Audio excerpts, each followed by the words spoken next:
ശ്രീതേട്ട എന്താ റഫി? ശ്രീതേട്ട എന്താടാ ശ്രീതേട്ട ഈ ഡിക്കാത്തലോൺ എന്ന് പറഞ്ഞാൽ എന്താ? നീ ഒളിമ്പിക്സ് ഒക്കെ ആയിട്ട് സകല പരിപാടിയായിട്ട് ഇറങ്ങിക്കാണല്ലോ.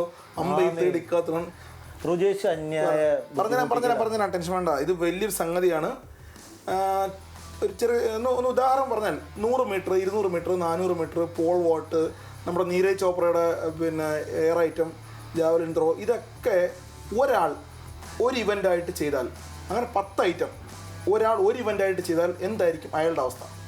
ഈ 10 ഐറ്റം ഏതാണെന്ന് ഞാൻ പറഞ്ഞുതരാം. അതായത് 100 മീറ്റർ 400 മീറ്റർ 110 മീറ്റർ ഹഡിൽസ്, മറ്റേ ചാടി പോകുന്നത്, പിന്നെ 1500 മീറ്റർ ഓട്ടം, അത് കഴിഞ്ഞ് long jump, high jump, pole vault, shot put, ഒപ്പം ജാവലിൻ ത്രോ, ഡിസ്കസ് ത്രോ. ഇത്ര ഐറ്റം ഉണ്ട്. പിന്നെ ഒരു ആനുകൂല്യമുള്ളത്, ഈ 10 ഐറ്റം 2 ദിവസമായിട്ട് ചെയ്താൽ മതി. ആദ്യത്തെ ദിവസം 5 ഐറ്റം, ആദ്യത്തെ ദിവസം, രണ്ടാമത്തെ ദിവസം 5 ഐറ്റം. ഇതിൽ വിജയിയാകുന്ന ആൾ, ഇത് രസം എന്തെങ്കിൽ ഇപ്പം നീ നേരത്തെ പറഞ്ഞല്ലോ അയാളുടെ കാര്യം തീർന്നു പോകുന്നു. അതുകൊണ്ട് തന്നെ അയാളെ വേൾഡ് ഗ്രേറ്റസ്റ്റ് അത്ലറ്റ് എന്നാണ് ഈ ഡിക്കാത്തലോണിൽ ലോൺ ചെയ്യുന്ന ആളെ പറയുന്ന പേര്. അപ്പോൾ ഈ ഇത്ര ഐറ്റം ഒരാൾ ഒറ്റയ്ക്ക് ചെയ്യുമ്പോൾ ഇയാളെങ്ങനെ ഇതിൻ്റെ പോയിൻ്റൊക്കെ കണക്കാക്കാൻ എങ്ങനെയാണ്? ഇതിൻ്റെ പോയിന്റ് കണക്കാക്കുന്നത് എങ്ങനെയാണെന്ന് വെച്ചാൽ, നമുക്കറിയാം 100 മീറ്റർ ഓടുന്ന ആൾ ഏറ്റവും വേഗത്തിൽ ഓടിയെത്തുന്ന ആളാണ് വിജയ്. ഇപ്പോൾ ഉസൈൻ ബോൾട്ട് 9 സെക്കൻഡ്, 9 സെക്കൻഡിൽ താഴെ ഓടാൻ പറ്റുമെന്നാണ് നോക്കുന്നത്. അങ്ങനെ ഇപ്പോൾ ഓട്ടം അത്ലറ്റിക്സ് സ്പ്രിന്റ് ഐറ്റംസിൽ ഏറ്റവും കുറഞ്ഞ സമയത്തിൽ ഓടിയെത്തുന്ന അത് കണക്കാക്കും. മറ്റേത് ഏറ്റവും കൂടുതൽ ദൂരത്തിൽ എറിയുന്ന ആളുകൾ, അല്ലെങ്കിൽ ഏറ്റവും ഉയരത്തിൽ പോൾ വാൾട്ട് ഏറ്റവും ഹൈ ലെവലിൽ പോകുന്ന ചാടുന്ന ആൾ, അങ്ങനെയാണ് കണക്കാക്കുക. ഇതിനകത്ത് ഒരു ഇവൻറ്റിന് ഇപ്പം മൊത്തം 10 ഇവൻറ്റ്, ഒരു ഇവൻറ്റിന് 1000 പോയിൻ്റാണ്. ആ 1000 പോയിന്റ് എങ്ങനെ കണക്കാക്കുന്നത് വെച്ചാൽ, 100 മീറ്ററിൽ ഏറ്റവും കുറഞ്ഞ ദൂരത്തിൽ ഓടിയെത്തുന്ന ആൾക്ക് അതിനൊരു ചെറിയ കണക്കുണ്ട്. 10.58 സെക്കൻഡ്, അതാണ് 1000 പോയിന്റ് കിട്ടാനുള്ള മാനദണ്ഡം. അതുപോലെ ഓരോന്നിനും, പിന്നെ ലോങ് ജമ്പിന് ലോങ് ജമ്പ് എത്ര ദൂരം ചാടുന്നു, ആ ദൂരം ചാടുന്നതിന് 1000 പോയിന്റ്, ഏറ്റവും കൂടുതൽ ദൂരം ചാടുന്നതിന്. 8 മീറ്ററൊക്കെയാണ് ഇപ്പോൾ വേൾഡ് റെക്കോർഡ് കണക്കാക്കിയിട്ടുള്ളത്. അത് ശരാശരി കണക്കാക്കിയിട്ടാണ് പോയിന്റ് കണക്കാക്കുന്നത്. ഈ അതോടൊപ്പം ഈ ഫീൽഡ് ഇവൻസും ഇങ്ങനെ തന്നെയാണ് കണക്കാക്കുന്നത്. 1000, 900, 800 ഇങ്ങനെയാണ് ആ പോയിന്റ് കണക്കാക്കി വരുന്നത്.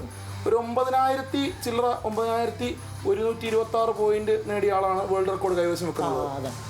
ഇങ്ങനെയൊക്കെ മത്സരിച്ച് ജയിക്കുന്ന ആളുകൾ പ്രശ്നമുണ്ട്, പേരുകൾ പ്രശ്നമാണ്. കെവിൻ മേയേഴ്സ് എന്ന് പറഞ്ഞൊരു ആൾ, കെവിൻ മേയർ, അയാളാണ്. ഞാൻ നിങ്ങൾക്ക് വിശദമായിട്ട് ഫോണിൽ നോക്കിയാൽ വിശദമായിട്ട് പറഞ്ഞുതരാം. കെവിൻ മേയർ എന്ന് പറഞ്ഞ ആളാണ്. അയാൾ ഫ്രഞ്ചിൽ നിന്നുള്ള അത്ലറ്റാണ്.